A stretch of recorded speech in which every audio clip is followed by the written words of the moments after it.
روایت ہے کہ لبید بن عاصم یہودی اور اس کی بیٹیوں نے حضور اکرم صلی اللہ علیہ وآلہ وسلم پر جادو کر دیا تھا، جس کا اثر حضور اکرم صلی اللہ علیہ وآلہ وسلم کے جسم مبارک پر نمودار ہوا، لیکن آپ کے قلب اور ذہن پر اس کا کچھ بھی اثر نہیں ہو سکا۔ چند روز کے بعد حضرت جبرائیل علیہ السلام حاضر خدمت ہوئے۔ انہوں نے عرض کیا کہ رسول اکرم صلی اللہ علیہ وآلہ وسلم، ایک یہودی نے آپ صلی اللہ علیہ وآلہ وسلم پر جادو کر دیا ہے، اور جادو کا جو کچھ سامان ہے وہ فلاں کنویں میں ایک پتھر کے نیچے دبا دیا گیا ہے۔ حضور اکرم صلی اللہ علیہ وآلہ وسلم نے حضرت علی رضی اللہ تعالیٰ عنہ کو بھیجا۔ انہوں نے کنویں کا پانی نکال کر پتھر اٹھا لیا تو اس کے نیچے سے کھجور کے گابے کی تھیلی برآمد ہو گئی۔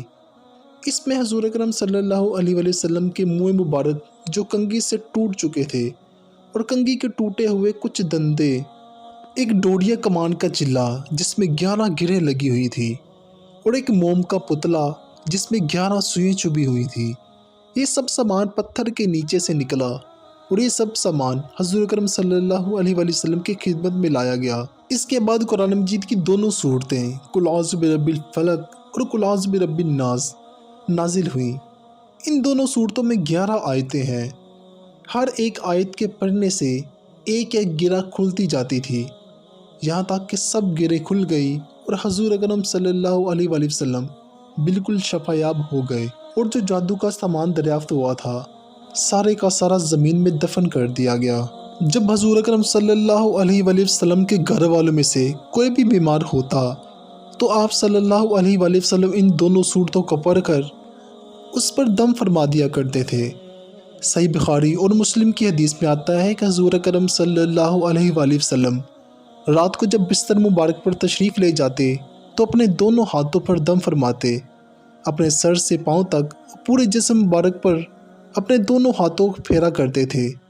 یہ دونوں صورتیں پڑھنے کے بعد اپنے اوپر دم کر لیا کرتے تھے۔ ان دونوں صورتوں کا ذکر اللہ تعالیٰ نے قرآن مجید میں کچھ اس طرح سے کیا ہے۔ سورہ فلق: تم فرماؤ میں اس کی پناہ لیتا ہوں جو صبح کا پیدا کرنے والا ہے، اور اس سب مخلوق کی شر سے، اور اندھیری ڈالنے والے کی شر سے جب وہ ڈوبے، اور ان عورتوں کے شر سے جو گروہوں میں پھونکتی ہے، اور حسد والے کے شر سے جب وہ مجھ سے جلے۔ سورہ ناس میں اللہ تعالیٰ فرماتے ہیں کہ تم کہو میں اس کی پناہ میں آیا جو سب لوگوں کا رب اور سب لوگوں کا بادشاہ ہے، سب لوگوں کا خدا، اس کے شر سے جو دل میں برے خطرے ڈالے اور جو لوگوں کے دلوں میں وسوسے ڈالتے ہیں، جن اور آدمی۔ تو یہ تھی سورہ فلق اور سورہ ناس۔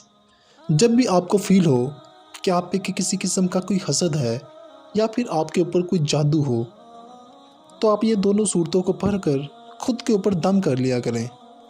انشاءاللہ وہ حسد اور بغض اور جادو پوری طرح ختم ہو جایا کرے گا۔ مجھے امید ہے کہ آج کی ویڈیو سے آپ کو کچھ نیا جاننے کو ملا ہوگا، اور یہ ویڈیو آپ کو پسند آیا ہوگا۔ اگر یہ ویڈیو اچھی لگی ہو تو اس کو لائک کریں اور اس کو دوستوں کے ساتھ شیئر کریں۔ Thanks for watching this video. اللہ حافظ۔